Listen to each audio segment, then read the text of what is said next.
el culto y el estudio de este día. Y estamos estudiando el segundo libro de Corintios. Y estamos recibiendo las instrucciones del apóstol Pablo. Y ya habíamos dicho que estamos en el contexto de unas cartas dirigidas a una congregación como la nuestra, en donde pues se comenzaban a dar los primeros pasos como creyentes y no era fácil. A veces si nos pusiéramos a pensar nosotros, si no tuviéramos la Biblia y alguien nos hubiera convencido de ser creyente y nos deja solo, aquí con 3 meses que haya venido alguien y nos convenza y luego se va, ¿qué quedaríamos haciendo nosotros? Me pregunto. Si no tuviéramos la palabra para leer, ¿y qué haríamos? Entonces el apóstol Pablo anduvo fundando congregaciones, iglesias.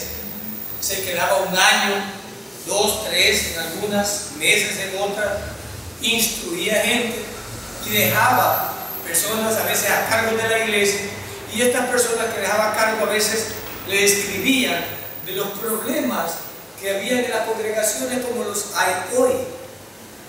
Pero como estaban dejando una religión para entrar a la verdad de la salvación, la tradición es criminal, la tradición es como un vicio. A veces nosotros criticamos las tradiciones de algunas personas y las tradiciones se hacen como un vicio y la gente le cuesta dejar eso, esas tradiciones. Pero dentro de los creyentes también hay tradiciones, y algunos cuando llegamos a la verdad ya teníamos tradiciones, y abandonar esas tradiciones les cuesta a muchos. Por ejemplo, yo uso una tabla para predicar. Hay algunos que son tan cuadrados, tan retrógrados, que como no andan una Biblia de papel, ya creen que esto no es el Evangelio, ni que está bien, y que yo ya no puedo enseñar, ¿verdad? Porque este churuste no es sagrado, como la palabra, como la Biblia, ¿verdad?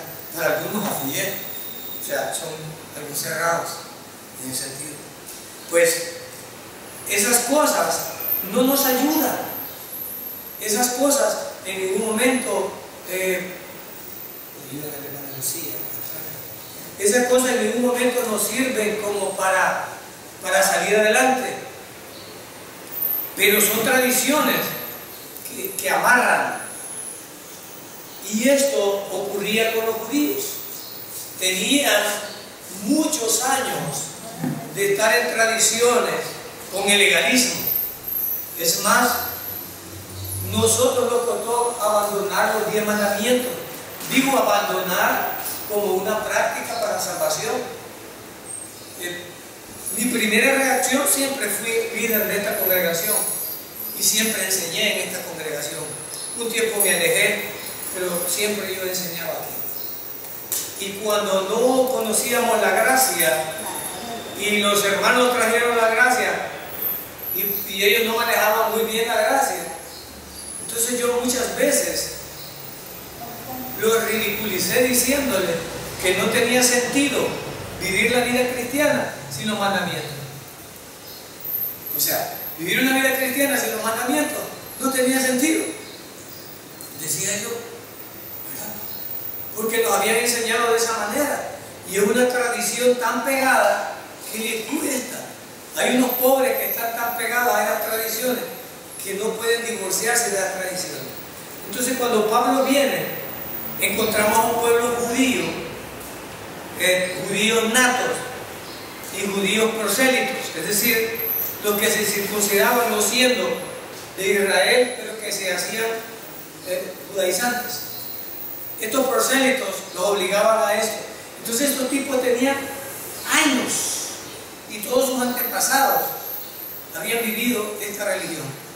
Cuando el Mesías viene y nos presenta la gracia y Pablo comienza, la batalla comienza entre la gracia y todas estas personas que tenían esta dificultad. En ese contexto, Pablo empieza a instruir a la iglesia para vivir libres de las tradiciones y vivir el verdadero evangelio. En los versos anteriores del capítulo 5, Pablo dice, tenemos que estar viviendo por fe. Cuando Pablo dice estar viviendo por fe, en los versículos anteriores, no tenemos que anteponer nuestras obras a la fe. Pero yo tengo que tener cuidado cuando digo fe, porque no es que todas las personas no tienen fe. El problema no es solo en sí la fe, sino en quién tengo la fe. Los que obran tienen la fe en las obras que hacen que les van a salvar. Tienen fe en las obras. Pero la diferencia entre nosotros es que tenemos fe en quien hizo la única obra redentora. Esa es nuestra diferencia. Pero ambos tenemos fe. Alguien tiene fe en imágenes, alguien tiene fe en candidatos, alguien tiene fe, todos tienen fe. Pero el problema es que debemos de tener la fe en la persona correcta. Eso es lo que debemos de hacer.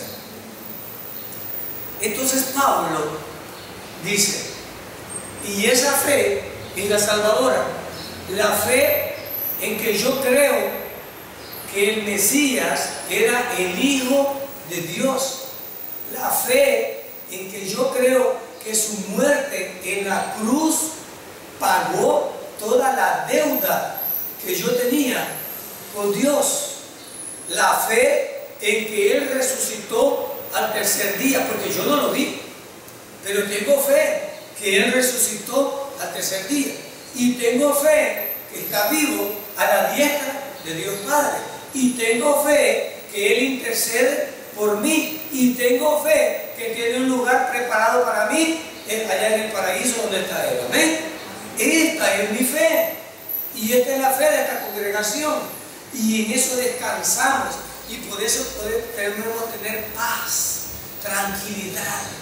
Nadie nos debe de abatir enseñándonos locuras, enseñándonos religión. Nadie nos debe de embaucar eso. En el culto de oración decía yo, hay gente que nos quiere enganchar, que nos debemos de arrodillar de tal manera, que nos debemos de arrodillar apuntando hacia Jerusalén, que deberíamos de arrodillarnos poniéndonos una mantilla y 7 oraciones en los 7 días a las 7 horas, y empiezan a meter locura que no tiene nada que ver con lo que Dios dijo. Él nos dejó en libertad, pero algunos líderes religiosos nos inventan y nos someten a cosas y nos quitan la libertad. Pero es allí donde nosotros creemos que solo la palabra es mi regla de fe y práctica, la palabra, y que el consejo que le dio Pablo a los corintios es un consejo aplicable a mí, porque si es no es aplicable a mí, más ridículo es que un pastor del siglo XXI que ni conoció al Mesías me venga a imponer cosas. Por eso, si algo de verdad hay y algo de imitar, es lo que los apóstoles hicieron, porque ellos vivieron con el Señor y estuvieron en su tiempo. Amén. Entonces son ellos mi guía, son ellos a los que yo debo de ver, y no la psicología de un pastor ni la magia, porque ahora hay magia practicada en los cultos, hay adivinación.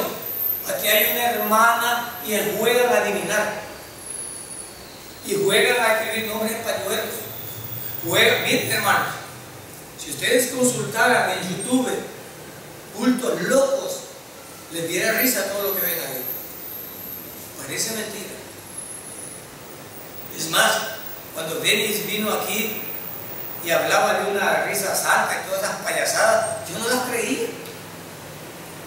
Hasta que las vi, y con mi esposa le enseñé una página donde mirábamos barrabasadas hacer ahí.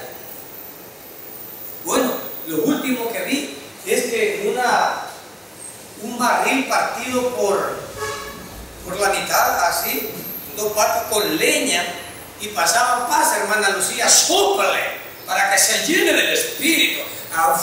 y a soplarle de fuego. Ay, usted se reiría y me diría, no creo. Como hermanos de Costa Rica, que para que aquel verso que dice que Dios no nos haya desnudos y ellos duermen con ropa, y para poder tener hijos le hacen un hoyo a la ropa porque no se pegan. Parece ridículo, pero hay gente atrapada en eso. Hay pastores dominando congregaciones en ignorancias. Por supuesto, no son de Dios. En ese contexto está hablando Pablo corrigiendo a indoctos, a neófitos y a falsos apóstoles que estaban tratando de dañar la congregación. Ahora vayamos al verso 15. Y ahora Pablo ya no nos está hablando de viviendo por fe. Ahora Pablo nos va a hablar del ministerio de la reconciliación. Si ustedes ven, las correcciones que Pablo está haciendo son teológicas y morales. Pablo está queriendo que la iglesia aprenda bien el Evangelio. Ahora dice Pablo, les voy a hablar un poco acerca del ministerio de la reconciliación. ¿Y la reconciliación entre quién? Entre Dios y el hombre. Antes de entrar a eso, quiero decir algo. Cuando mi esposa se enfada conmigo y yo me quiero reconciliar con ella, trato de pensar un poco en lo que a mi esposa le gusta. Y como yo he cometido una falla, pues yo ando como dicen el perro con la cola entre las patas y trato de darle cosas a mí. Yo trato de contentarla porque yo ofendí. Pero ¿quién tiene en sus manos el perdón para mí? Y la reconciliación, ¿ella o yo? ¿Quién lo tiene en sus manos? ¿Quién lo tiene en sus manos? Ella. Yo podría hacer micos y pericos, pero ella tiene la decisión de perdonarme o no. Entonces, ¿por qué el hombre es tan abusivo y tan ignorante? Que se va hincado de aquí para allá, que se revuelca, que hace ayuno, si el único que puede reconciliarse conmigo es Dios. Porque Él es el ofendido. Él es el ofendido. Yo puedo hacer micos y pericos, hermanos. Vayámonos de panza aquí en la iglesia. Hermanos, saquémonos sangre, golpeémonos, hermanos. Pero eso no le agrada a Dios. ¿Quién me va a perdonar y decirme lo que quiere? Yo voy a llegar a un momento que a mi esposa le voy a decir, esposa, quiero que me perdone, ¿qué quieres que haga? Ella va a tomar la decisión. Entonces, lo mismo sucede acá. No debemos de inventar una religión, debemos de buscar en la palabra lo que Dios ha hecho para reconciliarnos con Dios. Y eso es lo que vamos a ver ahora, y Pablo va a aclarar. No obra, no guardar ley. Miren lo que Pablo habla del ministerio de la reconciliación. Verso 15. Y miren cómo comienza, si no es teológico. Y cómo dice, y por todos, ¿qué dice el verso 15? Y por todos, ¿qué significa eso? Que por todos murió. ¿Qué es lo que Pablo está diciendo? Que la forma, que el sacrificio expiatorio, que la muerte vicaria de un inocente por un culpable, o sea, esa muerte es la que nos está reconciliando con Dios. Y dice, y por todos. Y cuando dice y por todos, hermanos, murió, significa que el acceso para la salvación, el poder optar a la salvación, la tienen todos. Todos. Y el que ha violado a una niña, y el que ha matado a un anciano, y el que ha hecho tal atrocidad, y la que hizo abortos, y los homosexuales, y las lesbianas, y los homicidas, ¿tienen acceso a la salvación? Tienen acceso. Todos. Porque Él murió por bueno. Ahora, es decir, que la puerta está abierta, pero el problema es quién quiere entrar. Esto no está hablando de la salvación universal automática, como algunos piensan al interpretar mal. El todo significa que todos tienen la oportunidad, pero ¿quiénes la van a tomar? Porque si no, todos tendrían razón de ser la iglesia. ¿Para qué queremos iglesia si van a ser salvos automáticamente todos? No tiene sentido. No tiene sentido. Para nada. ¿Para qué iba a fundar yo? Si ya estamos los que van a ser salvos, no necesitamos predicación. Sigamos con el verso 15. Y por todos murió, para que los que viven ya no vivan para sí. Aquí viene el problema. Yo no quiero renunciar a mí, y este es el problema. Ay, hermano, cuando yo miro las tentaciones, hermano, pero tú ya no tienes, tú ya estás muerto. ¿Cómo así? Es decir, la paga del pecado es. Entonces, yo morí con Cristo. Cuando yo me identifico con Cristo, morir significa que aunque esté vivo, ya no me pertenece mi vida, sino que mi vida pertenece al que me salvó. Esto lo entienden bien. Nosotros como somos algo salvajes. Pero esto es ridículo, con mi esposa nos reímos a veces. Fíjense que en algunas tribus y en algunos que creemos nosotros que son salvajes, yo me río. Yo me río. Porque cuando yo estaba chiquito, miraba una película que se llamaba Tarzán. Entonces Tarzán andaba con taparrabo, porque era indio y salvaje, es decir, porque era primitivo. Y ahora hay mujeres ni con taparrabo, sino con tanga. Y son civilizadas. Y en eso, y Tarzán, como era un americano, que no era de aborigen, y los aborígenes andaban huevos, alambres y cosas así. Ahora las mujeres modernas del siglo XXI andan como esos salvajes. A Dios se les perdonaba por ignorantes y a los hijos de nosotros ahora. O sea, y uno cree que la gente era más salvaje antes, ¿no? Lo que lo quiero traer es que en algunas tribus, cuando uno le salvaba la vida a uno de esa tribu, ese individuo se volvía siervo del que lo salvó. Y andaba con él todo el tiempo hasta que él lo lograba salvarle la vida, quedaba libre. Miren, ellos lo entendían bien. Cuando alguien le salvaba la vida, usted era esclavo del que le salvó la vida. Y hasta que él lo liberara, usted era libre. Y de que le salvar. No, aquí hay gente que usted le hace el favor y todavía lo denuncia porque le hizo un favor. Mi esposa me cuenta de unos que un señor les dio un terrenito donde era, porque andaban como perros en la calle, y les dio la oportunidad de refugiarse parte de un terreno de él, y después lo estaban quitando. Y de que para sacarlo de ahí les tuvo que dar $2000 del terreno de él. ¿Seremos salvajes nosotros? Así somos de agradecer. $2000 para sacarlo del terreno de él, donde los dio para que viviera. ¿Qué le parece? En vez de decir muchas gracias, ya nos dio 5 o 10 años de estar aquí, le agradecemos su ayuda. Y cómo no, me voy a retirar para que usted pueda.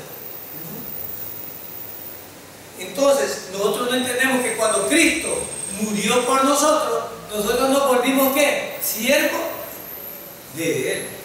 Es decir, está en Él la facultad de libertarnos o no. Pero ¿qué decisión tomó Jesús?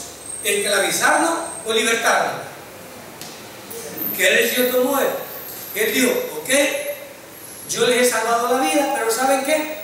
No quiero que me estén sirviendo a la fuerza ni sean mi esclavos. Son libres, los dejo libres para que me puedan servir si ustedes quieren.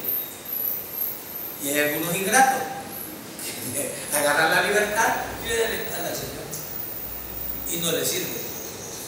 Entonces es de esto que estaba hablando Pablo y dice aquí, ya no viven para sí, sino para aquel que, ¿se da cuenta? Es el concepto que tenemos, aquel que murió. Y no termina ahí, por eso es este teológico, sino que dice, sino para aquel que murió y resucitó por Él no necesitaba resucitar, Él pudo ir perfectamente directo al Padre. pero necesitaba resucitar como evidencia para que nosotros viéramos que así como Él resucitó, nosotros también resucitemos. Gloria a Dios. Por eso dice que resucitó por ellos. Entonces dice, este verso está bien claro en que tú ya no te perteneces, sino que le perteneces al Señor. Entonces, si yo le pertenezco al Señor, yo no debería, oiga bien, yo no debería dar rienda suelta a mis antojos. Yo no debería vivir para mí egoístamente, sino vivir para Dios. Pero si nosotros con 2 cultitos creemos que ya le dimos bastante a Dios, con 2 cultitos, de 1 hora cada culto, ya te hice un favor, Señor, a 2 cultos he ido. Y algunos ingratos aquí vienen una vez a la semana, otros al mes. ¿Creen ustedes que demuestran el amor de Dios? ¿Demuestran la llenura del Espíritu Santo? ¿Se ve el gozo y el hambre por el Señor? ¿Se mirará?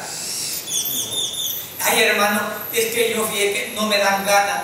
Agárrate del pelo, si no es porque tenés ganas, sino que es porque tenés que someter la carne. Si la carne le va a gustar, las cosas de la carne. Pero decir acá, ¿cuántos se comprometen ustedes a no faltar a los cultos? ¿Cuántos? ¿Cuántos creyentes están? Decir, pues yo me comprometo este año que no voy a faltar a los cultos en cuanto dependa de mí. No, aquí tenemos hermanos turistas a veces. Y debemos de aplaudirles y agradecerles cuando nos visiten. Pues mira que estamos necesitados de ellos y no ellos de Dios. Todos tenemos pretextos porque todos tenemos pretextos.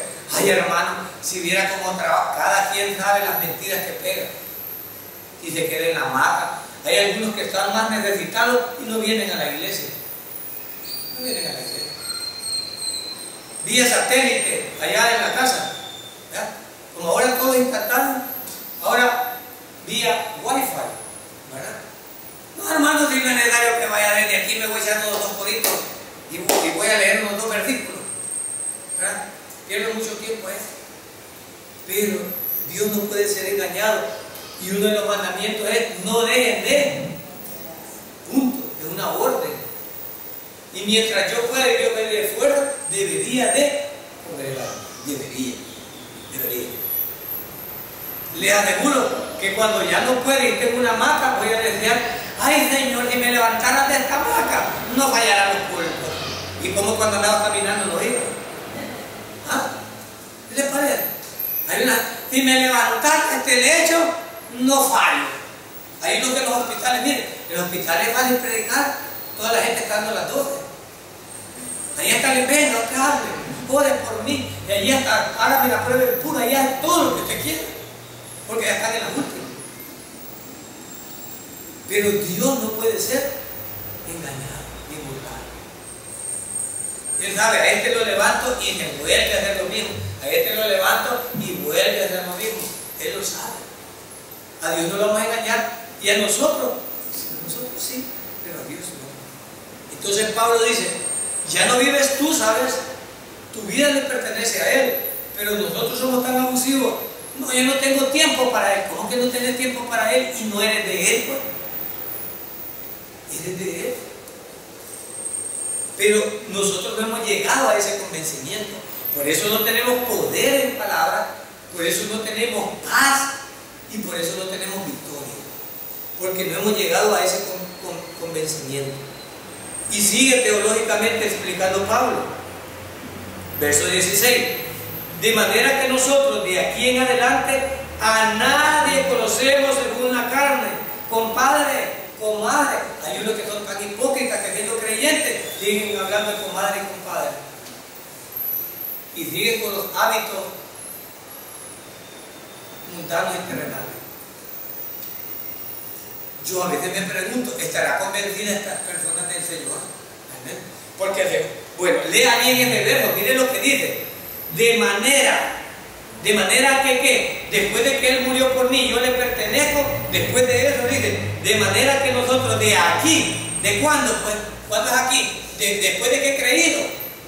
Después de que he creído, desde el momento que he creído. Después de aquí en adelante, a nadie conocemos según. Es decir, yo no tengo ningún compromiso con mi compadre, con mi comadre, con mis amigos de chupa, con todos aquellos que no tienen que ver con Cristo, con mi Salvador. Ahora mis hermanos son los de la congregación. Ahora yo me gozo cuando veo otro creyente. Así como hay fiesta en el cielo cuando alguien cree, yo me alegro de la misma manera. Porque nos alegramos nosotros cuando alguien viene a los pies de Dios. Pues allá en el cielo hasta fiesta hay, cuando alguien viene a los pies del Señor. Y esa es la alegría de nosotros. Quiere decir que nuestros ojos de ahora en adelante deberían de estar con todos los hermanos que son salvos.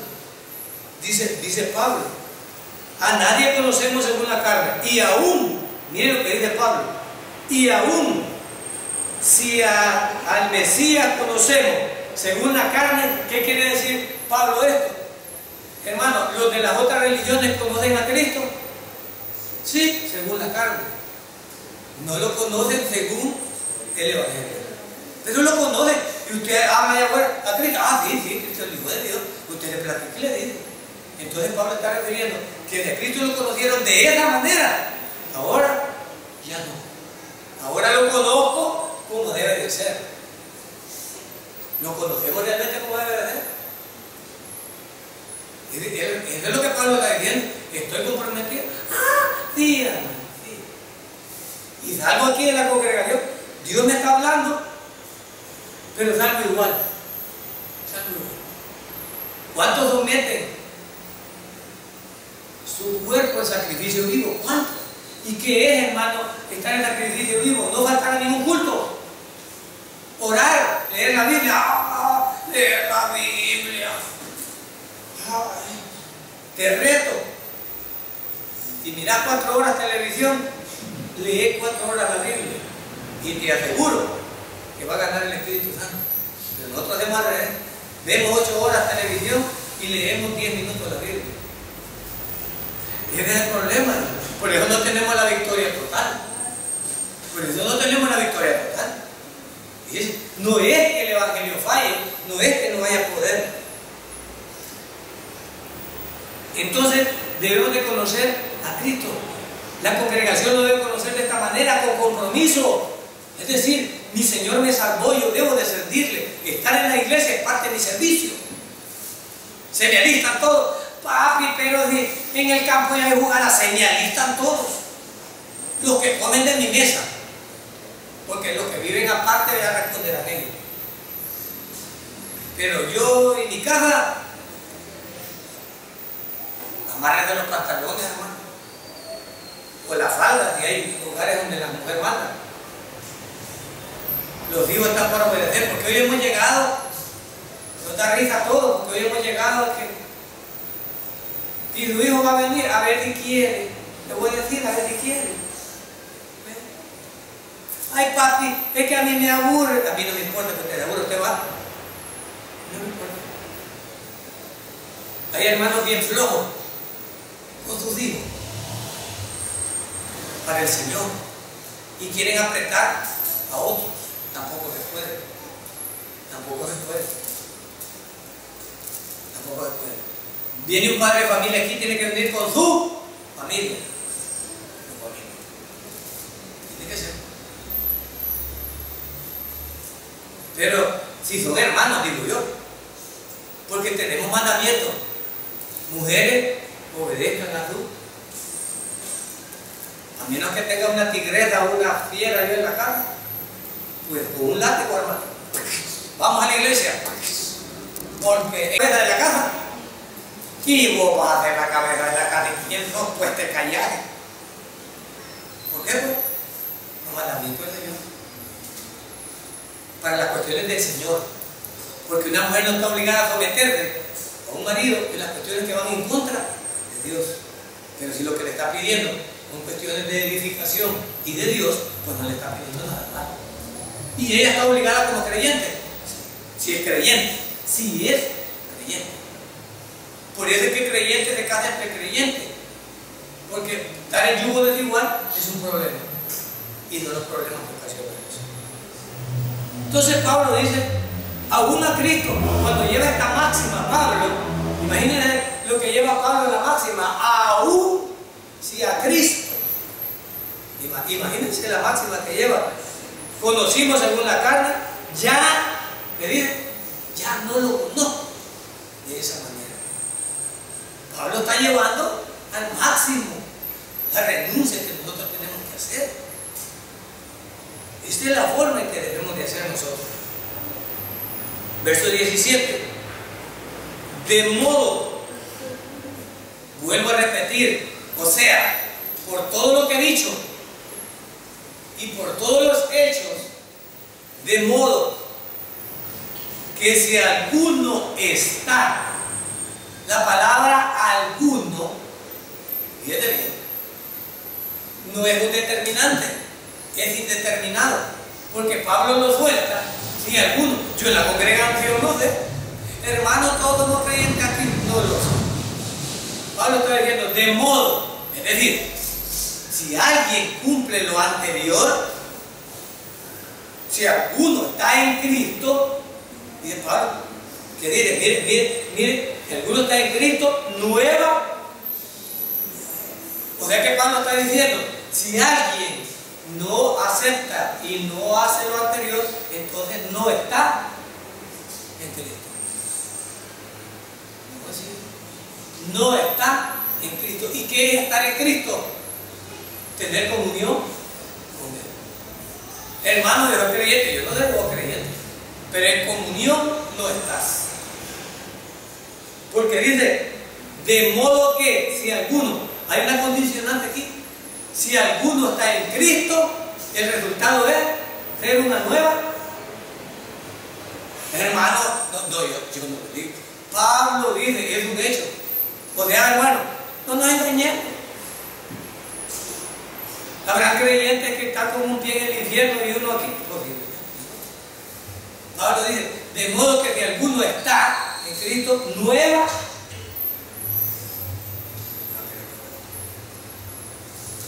Pablo está siendo claro en eso.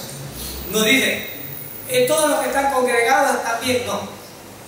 De modo que si alguno, dice Pablo, o sea, cualquiera, no da como certeza que todos los que estén en la congregación están en Cristo.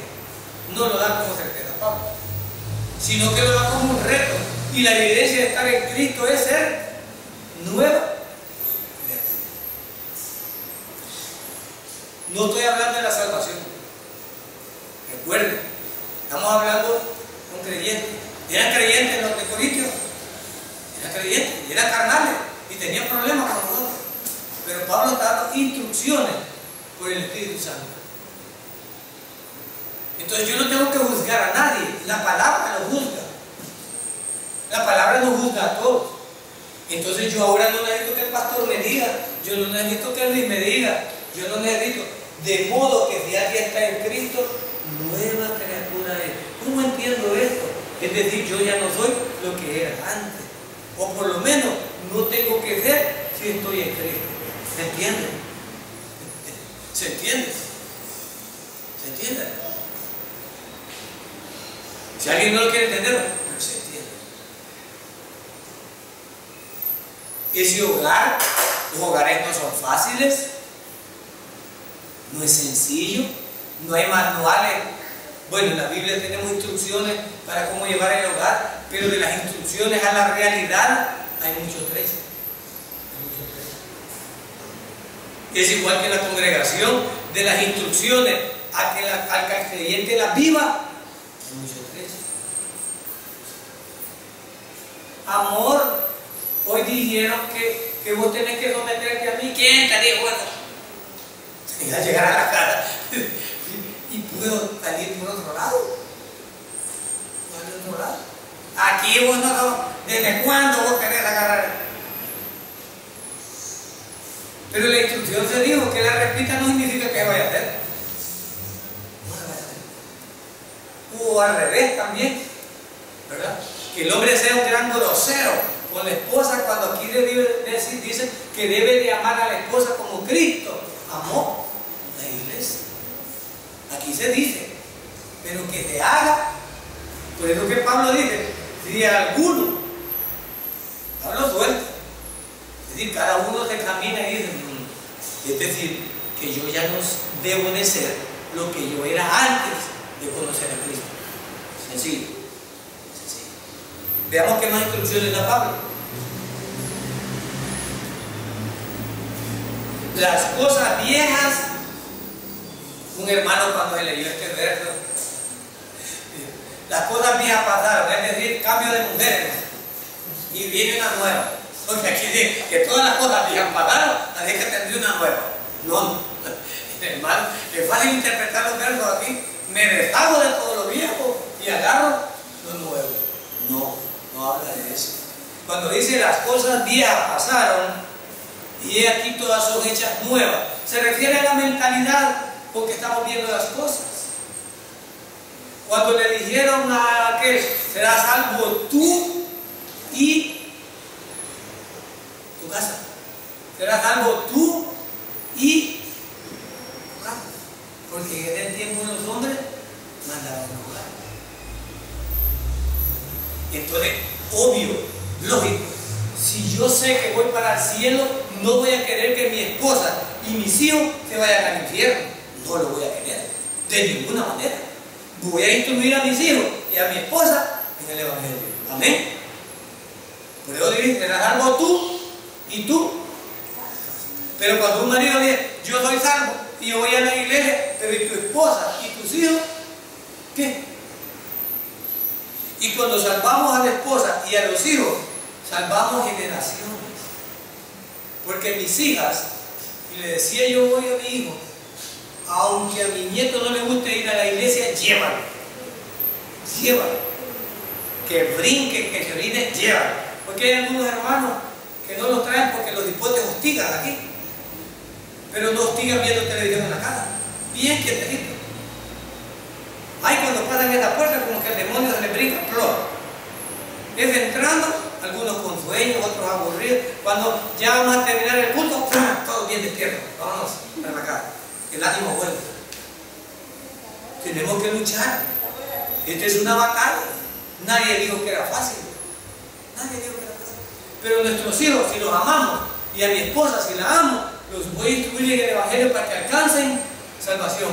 Y si salvo a mis hijas harán lo mismo con los hijos de ellos.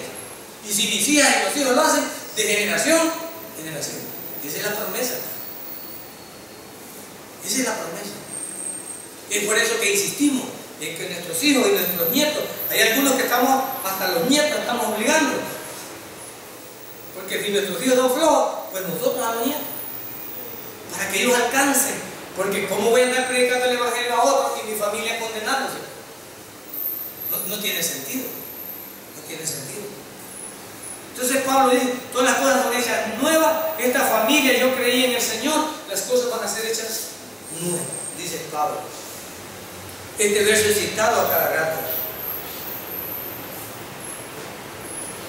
Verso 18. Y todo esto proviene de Dios, quien nos reconcilió. ¿En dónde está la acción de la reconciliación aquí, hermano? ¿Quién tiene la acción de la reconciliación aquí? Según ese verso. Y todo esto que dice, ¿proviene de quién? Tú no has hecho nada. Tú no has hecho nada. Es más, ni buscabas al Señor. Bueno, estoy hablando, hermano.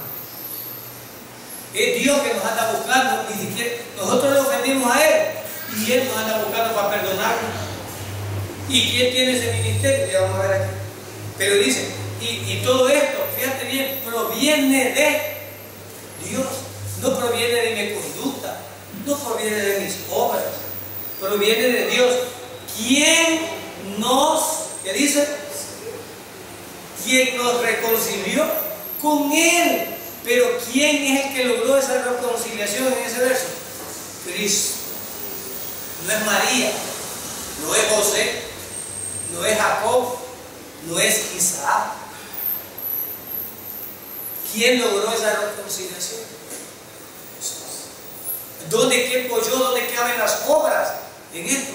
Es decir, que hoy estoy en paz con Dios, me he reconciliado con Él, no por mis obras, no por María, no por José, no por Jacob, no por Isaac, sino por lo que Cristo hizo en la cruz. Gloria a Dios. Claro, claro. Yo no he hecho ninguna acción más que creer y tener fe en ese acto que Dios ha hecho. Esto le para los pelos a cualquiera de los legalistas.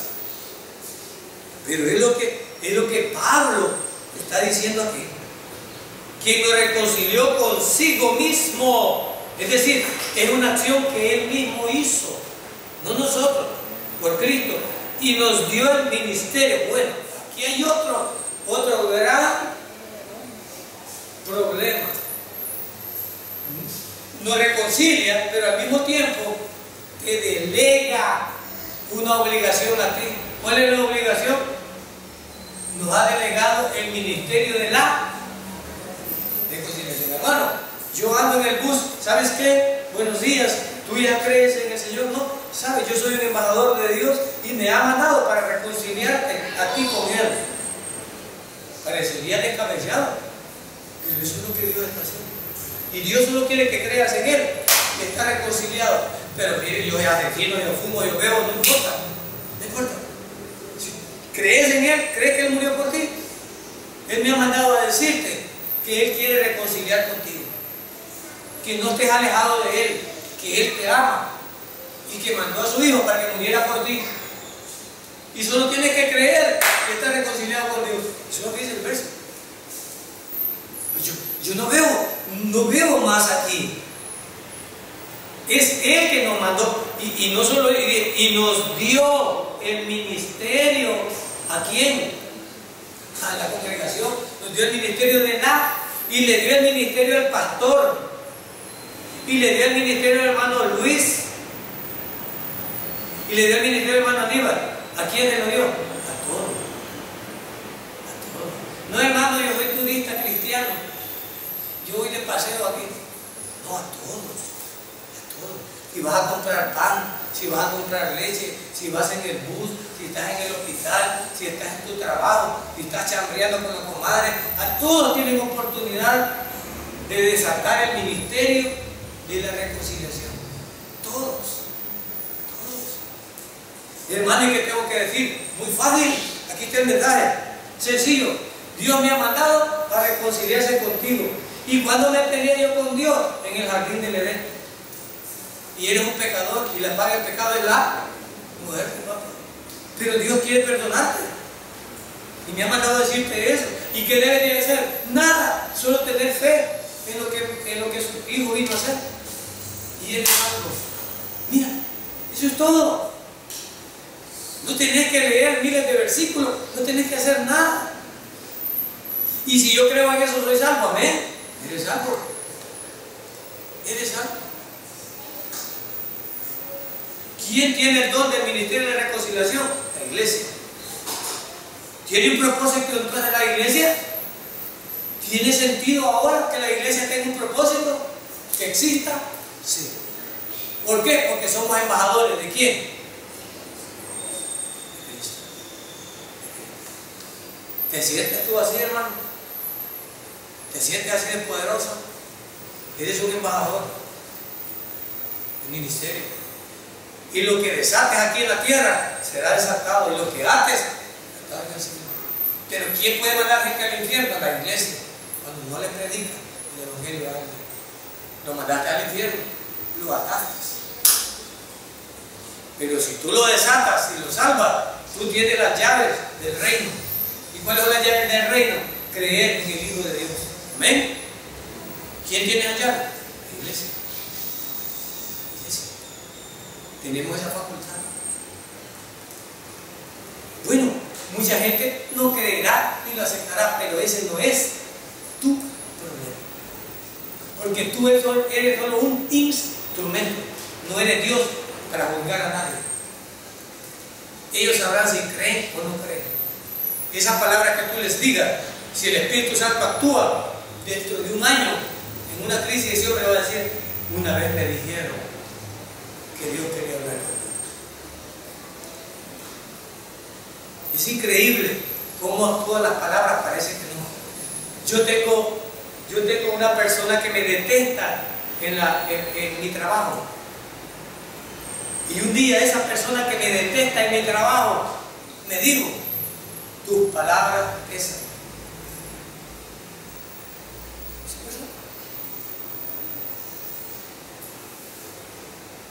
Dilo. Lo que tú dices, esta gente lo cree. Y esa persona que me detesta. Y quienes no tenemos fe lo que dimos, somos nosotros. Y miren, es sorprendente cómo los niños, cuando yo hablo de formación general, o uno habla aquí, uno cree que está tirando, ¿qué? Sal al mar. Pero Dios está hablando con la gente, con uno, con dos. Pero miren, miren cómo los niños llegan. Usted dijo esto y esto. ¿Y quién te dijo? Mi hijo. Mi hijo. Lo oyó. Y uno cree que nadie está oyendo. Y cuánto más cuando esté el poder del Espíritu Santo en tus palabras. Habla. Me llega como andaba predicando Jonás. Dentro de cuántos días, y iba solo caminando y bravo, y solo caminando. Dentro de cuántos días dijo Dios que va a consumir a este pueblo, y caminando. 3 días. 3 días y no se detenía. ¿Por qué? Porque quería que Dios nos fulminara. Y el poder del Espíritu Santo hizo que toda la gente se contristara como un mensaje a ti.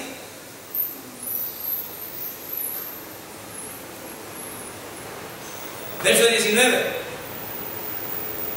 Que Dios estaba en Cristo. Que Dios estaba en Cristo reconciliando consigo al mundo. No, miren estas palabras, estas son bellas palabras. No tomándoles en cuenta que, por eso es que no nos condenamos por los pecados. Dios los borra, los perdona. Quien no se perdona eres tú. Querés andar cargado con eso. Pero se entiende eso, hermano. No tomándoles en cuenta, ¿qué dice? Señor, pero yo soy, ¿qué me importa? Pero yo hice, no me importa. Pero yo no me interesa. No te tomo en cuenta tus pecados. Estás perdonado. Pero yo violé, estás perdonado. Yo aborté, estás perdonado. Yo maté a mi hermano, estás perdonado. Y esto, muchos seres humanos que no se perdonan, se burlan de Dios por esta misericordia y este perdón. No, es que Dios no debe perdonar a ese asesino, no debe perdonar a ese violador, como que ellos son Dios. Pero Dios dice, no tomándole. O sea, para yo reconciliarme con mi esposa tendría que no tomarme en cuenta mi falta. ¿Es cierto? Si no, no hay reconciliación. Como aquel que dice, yo perdono, pero no olvido. Yo así te voy a masticar, pero no te trago. No, Dios no está jugando a eso. Dios dice, no tomando en cuenta. O sea, Dios borra tus pecados. Pero al hombre le encanta andar la maleta de pecado. Le encanta andar la maleta de pecado. Ya te perdonó, mentira. Uno le dice, el pastor, le dice, ya te perdonó, mentira. Toma la Santa Cena, ya estás perdonado. No, estoy cochina, estoy pecando. Pedí perdón ahorita, mentira, no funciona. Bautizaste, no, es que soy cochino pecador. Ya no te tomes en cuenta el Señor tu pecado. ¿Cuál es el problema de esta gente? ¿Por qué no lo hacen? ¿Saben cuál es el problema? Porque no se quieren reconciliar con Dios, le tienen miedo al infierno, pero no se quieren reconciliar con Dios. No quieren abandonar el pecado, quieren vivir en el pecado. Pero Dios los perdona, pero ellos no quieren reconciliarse con Dios. No quieren. Entonces no es que no entiendan. Dios perdona todos los pecados. Pero aquel que quiere seguir pecando y quiere vivir en el pecado, obvio, no quiere estar con Dios. Y eso es lo que dice aquí. no tomándoles en cuenta a los hombres sus, y es plural, sus pecados, todos, y nos encargó a nosotros. Miren, la palabra de la reconciliación. Gloria a Dios. Una vez oí a un cura que en la confesión lo estaban criticando por la confesión, y el cura le decía: es que nosotros entendemos que toda la gente que se va a confesar, la respuesta es la absolución, nunca la condenación. Decía el sacerdote: obvio, si el Señor dice que nos está perdonando todos nuestros pecados, solo tenemos que confesárselos, pero no a un hombre, tenemos que confesárselos ¿a quién? A Dios. Eso es todo. Y dice aquí que Dios estaba en Cristo reconciliando consigo al mundo, no tomándole en cuenta sus pecados, y nos encargó a nosotros la palabra de la concesión. Verso 20. Así que somos embajadores en nombre de Cristo. Fíjate bien, somos embajadores en nombre de Cristo, como si Dios rogase por medio de nosotros. Hijo, no te quites de Dios. Hijo, no abandones. Yo cada vez que tengo oportunidad de hablar con mi hijo, las primeras palabras son: no abandones la iglesia, no abandones a Dios, busca a Dios. Y papá, no, insisto, busca a Dios. No se puede, no, busca a Dios. Y será mi palabra todas. Lo demás no me importa. Es la salvación eterna la que está asegurando. Es la salvación eterna.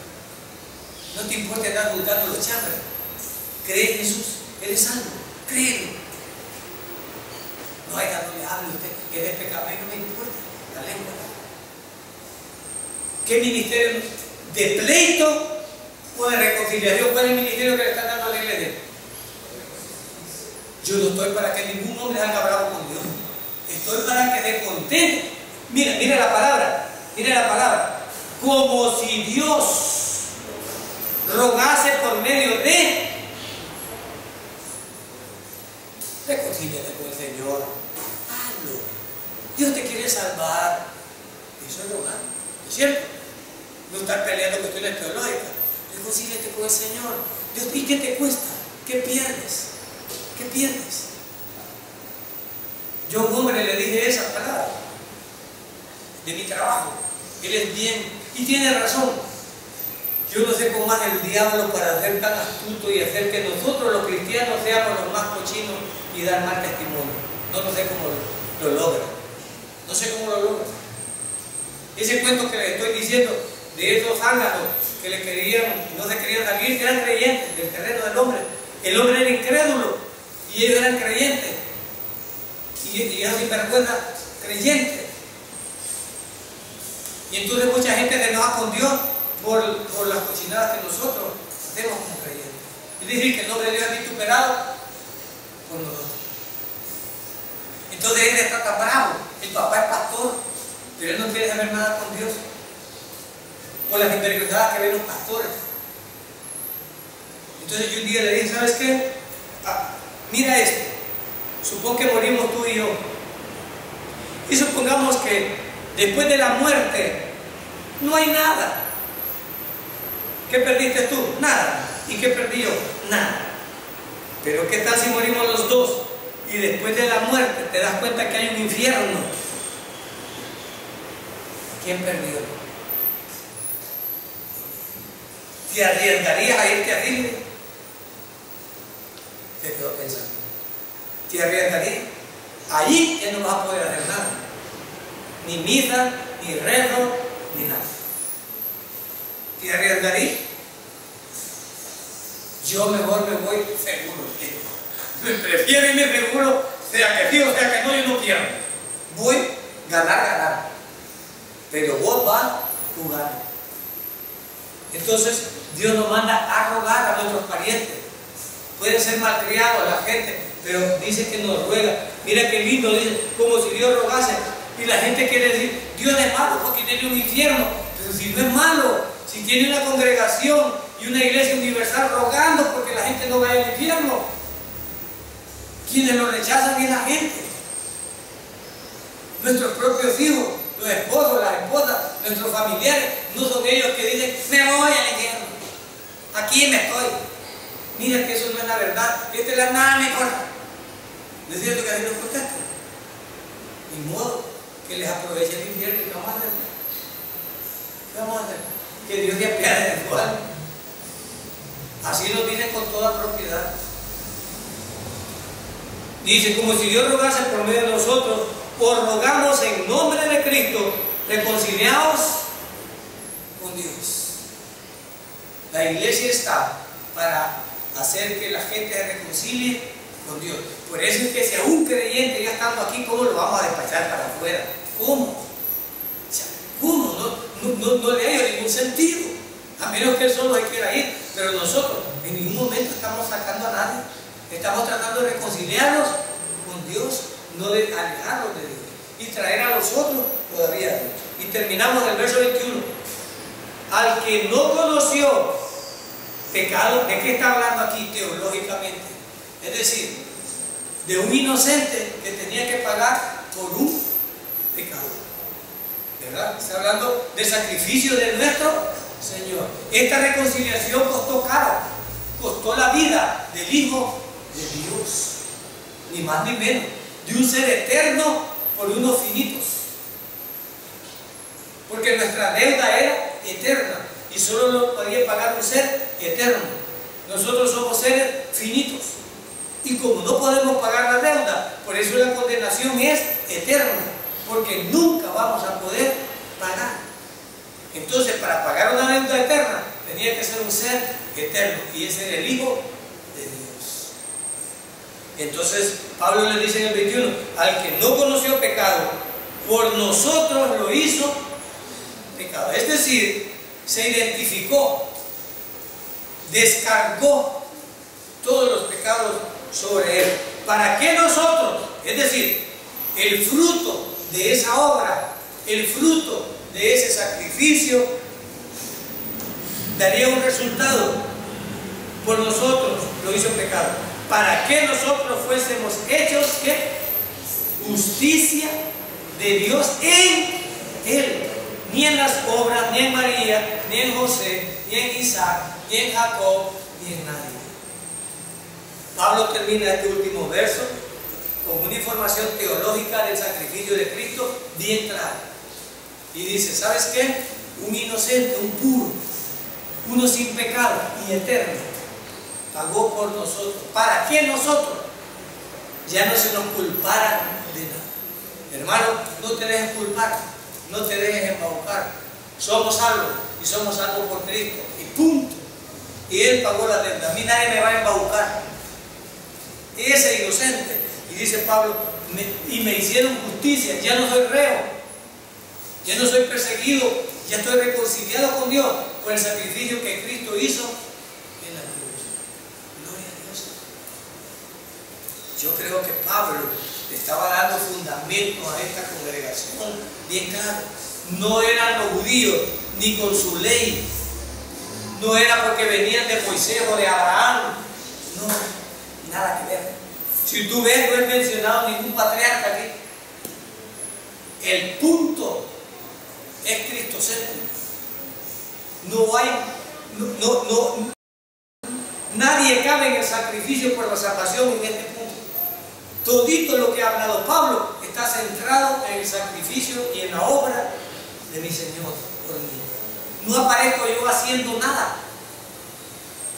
No aparece ningún profeta haciendo nada. Toda la obra redentora fue hecha por mi Salvador. Gloria a Dios. Porque Dios sabía que muchos de nosotros íbamos a ser afligidos. Muchos de nosotros, ya va a hablar Pablo, cómo los apóstoles se vivieron. Ya va a hablar en el próximo capítulo. No se parece nada a los apóstoles de hoy. Ya van a ver cómo describe Pablo lo que ellos padecieron. Pero si tú ves aquí, esta seguridad la tengo Y aún teniendo esta seguridad, hay mucha gente que con su boca nos aflige y nos hace sentir a veces culpables, nos hacen sentir a veces condenados, ¿no es cierto? Nos hacen sentir a veces fracasados, nos quieren volver a encaramar una carga y cada vez que la agarramos, si no es que en el nombre del Señor me sacudo y soy libre y soy sano por fe, pero me quieren montar en la carga y cuando unos hermanos oyen por otro lado, casi como que se las ponen de nuevo. Pero esta es la carga. Pablo estaba dando instrucciones claras. Gloria a Dios por eso, por el sacrificio de Cristo. Somos 100% requete mega salvos. Y la seguridad está no en mi conducta, sino en el sacrificio que mi Salvador hizo por mí. Eso es lo que me da la garantía. Porque si fuera por mi conducta, hubiéramos fracasado, como fracasó el pueblo de Israel muchas veces. Muchas veces. Pero tenemos un Dios tan amoroso que Él nos busca para reconciliarnos.